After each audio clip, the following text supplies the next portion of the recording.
Assalamualaikum dan selamat sejahtera kepada Dr. Nur Hayati dan rakan-rakan kelas sekalian. Kami dari Kumpulan 5 ingin membentangkan tentang isu pengangguran dalam komuniti di Malaysia.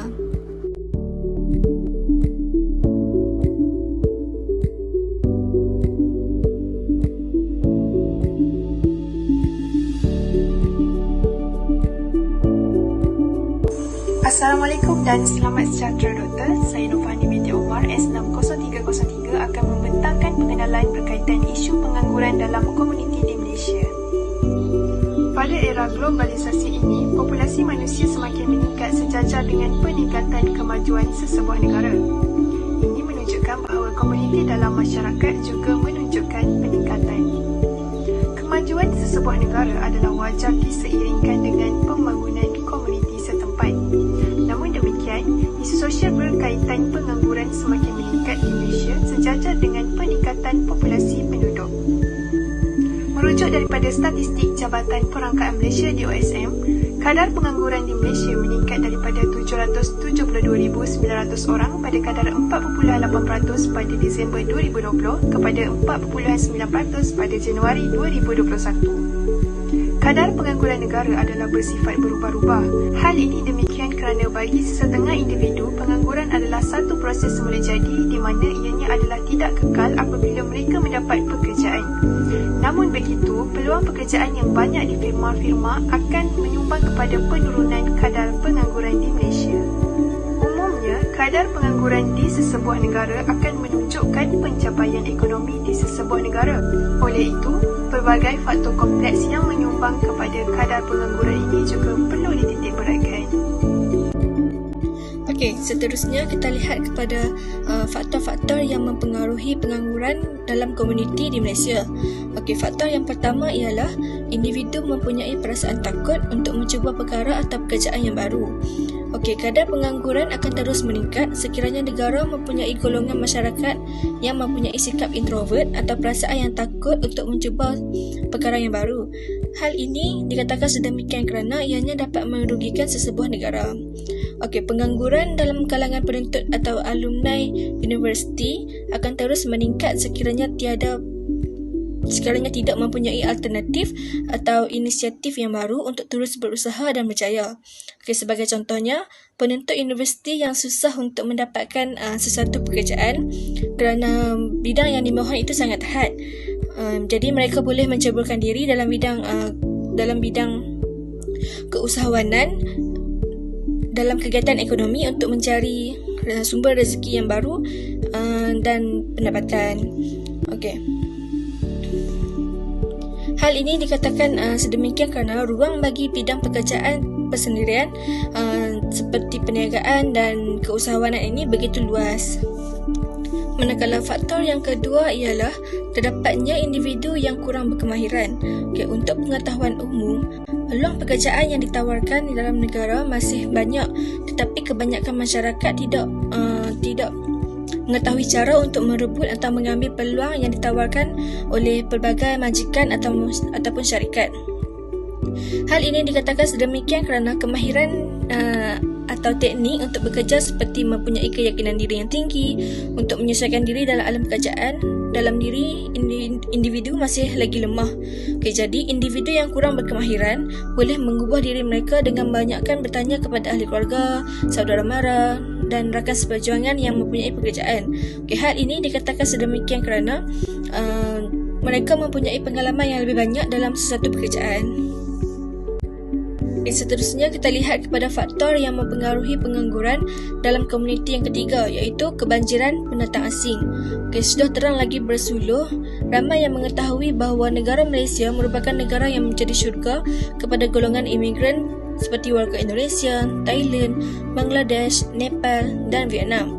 Okey, golongan imigran ini mudah untuk mendapatkan pekerjaan terutamanya dalam sektor pembuatan, perindustrian dan peladangan.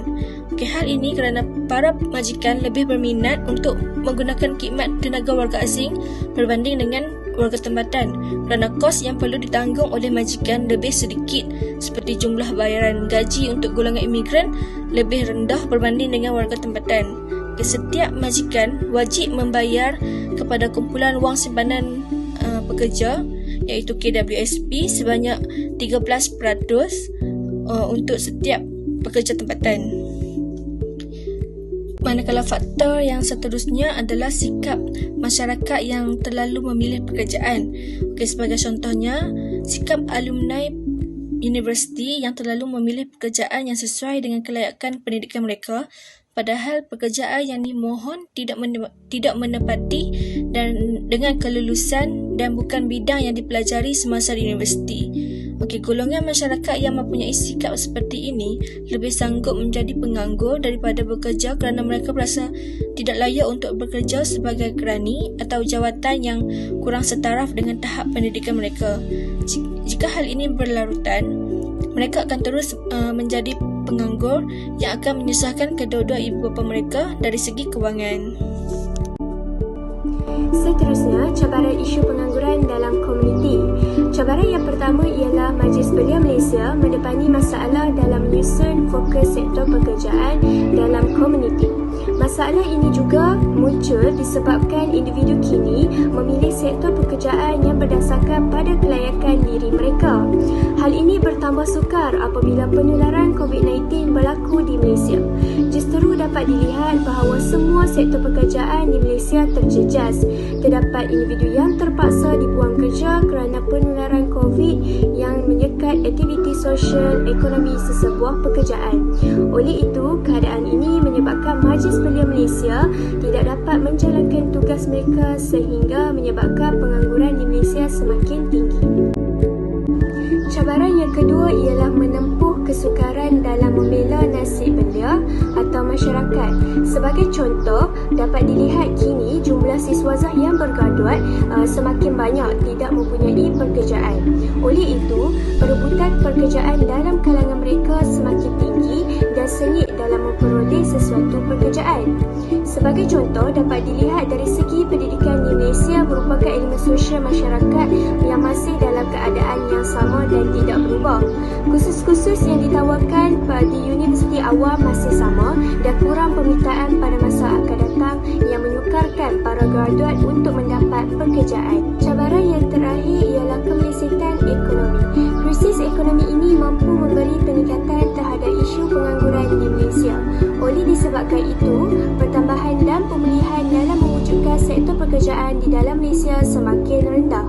Bagi mengurangkan krisis ekonomi ini, dapat dilihat sektor pekerjaan yang baru diwujudkan seperti industri e-dagang, sektor perkhidmatan dan sebagainya bagi memperoleh pendapatan dan mengurangkan kemelesetan ekonomi di Malaysia. Kesan pengangguran dalam komuniti.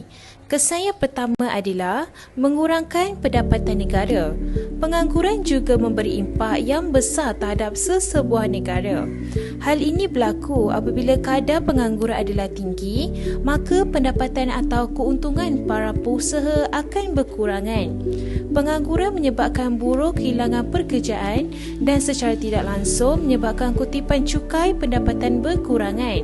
Kesan ini juga secara tidak langsung dapat menyumbang kepada melambatkan proses pembangunan negara. Selain itu, kesan yang kedua adalah menurunkan taraf hidup penduduk.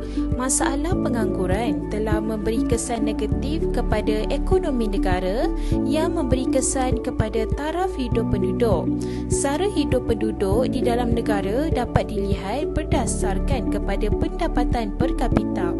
Pendapatan per kapita rendah akan menunjukkan bahawa taraf hidup penduduk negara tersebut pada tahap yang rendah. Sebagai contoh, pengangguran akan mewujudkan penempatan setinggan. Oleh itu, berlakunya penempatan setinggan pada kadar yang sangat tinggi di kawasan setinggan dalam negara kita. Seterusnya, kesan yang ketiga adalah peningkatan kadar jenayah. Gejala sosial dalam kalangan siswazah akan meningkat akibat isu pengangguran. Akibat daripada masalah pengangguran ini, mereka sanggup melakukan kegiatan jenayah seperti merompak, meragut, membunuh dan sebagainya untuk mendapatkan wang secara pantas.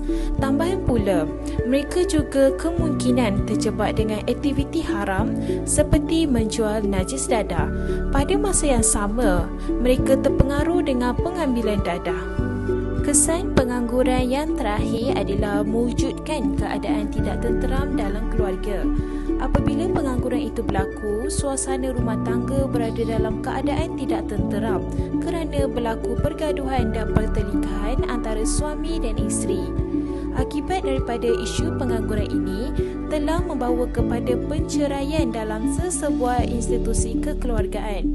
Jelaslah bahawa ketidaktenteraman ini berlaku kerana kesempitan wang dalam menyara keluarga. Terusnya, langkah bagi mengatasi masalah pengangguran dalam komuniti. Langkah pertama yang boleh dilakukan bagi mengatasi masalah pengangguran ialah dengan cara kurangkan jumlah pekerja asing. Pengurangan jumlah pekerja asing ini boleh dilakukan terutamanya dalam sektor pekerjaan ringan seperti pekerjaan sebagai juruwang, pembantu kedai serta pengawal keselamatan. Pengurangan jumlah pekerja asing dalam sektor ini sedikit sebanyak dapat membantu mengurangkan kadar pengangguran dalam negara. Melalui inisiatif ini juga dapat membantu meningkatkan taraf hidup golongan penganggur serta dapat memulihkan ekonomi individu itu sendiri. Langkah seterusnya adalah dengan cara mengubah corak pendidikan negara. Pihak kerajaan perlu mengubah corak pendidikan negara dengan memberi penekanan kepada pendidikan vokasional. Pendidikan teknikal dan latihan vokasional TVET amat penting dalam memastikan pertumbuhan ekonomi yang terus mampan. Ilmu kemahiran amat penting dan diperlukan pada masa kini, terutama melibatkan mereka yang tiada pekerjaan selepas tamat pengajian. Hal ini kerana pengangguran melibatkan graduan bidang akademik amat membimbangkan. Di samping itu, bidang kemahiran juga menjanjikan lebih banyak peluang pekerjaan berbanding bidang akademik. Langkah yang terakhir adalah dengan cara menarik minat pelabur asing untuk tanam modal dalam negara. Melalui aktiviti pelaburan yang dilakukan akan menghasilkan banyak projek yang hendak dilaksanakan secara tidak langsung, juga akan mewujudkan lebih banyak peluang pekerjaan. Bagi menarik minat pelabur asing untuk tanam modal dalam negara, pengukuhan sektor domestik perlu dilaksanakan terlebih dahulu agar keadaannya stabil, bertujuan untuk meningkatkan tahap kepercayaan pelabur-pelabur asing untuk melabur dalam negara. Sekaligus dapat mewujudkan lebih banyak peluang pekerjaan dan secara tidak langsung dapat mengurangkan kadar pengangguran dalam negara. Secara kesimpulannya, masalah isu pengangguran di negara Malaysia ini wujud disebabkan oleh beberapa punca yang mendorong berlakunya peningkatan dari semasa ke semasa. Isu pengangguran ini seharusnya dipandang serius oleh pihak bertanggung jawab. Hal ini demikian kerana isu ini mampu menggugat kestabilan negara, terutama yang dalam sektor ekonomi. Hal ini dapat dibuktikan melalui berbagai kesan dan cabaran yang wujud disebabkan peningkatan isu ini dari semasa ke semasa. Oleh itu, pihak bertanggung jawab seperti pihak kerajaan, pihak swasta serta pihak bukan kerajaan atau NGO perlulah bekerjasama dalam menangani isu tersebut. Gabungan kerjasama ini perlulah melaksanakan langkah penyelesaian yang mereka ambil dengan disiplin dan amanah. Hal ini bertujuan untuk memastikan matlamat menstabilkan ekonomi dalam jangka masa yang panjang dapat dicapai. Sekiranya hubungan kerjasama ini kurang berkesan, berkemungkinan besar isu pengangguran di negara Malaysia semakin tidak terkawal dan terus meningkat dari semasa ke semasa. Secara tidak langsung, peluang pekerjaan bagi golongan muda atau belia pada masa hadapan akan turut tergugat.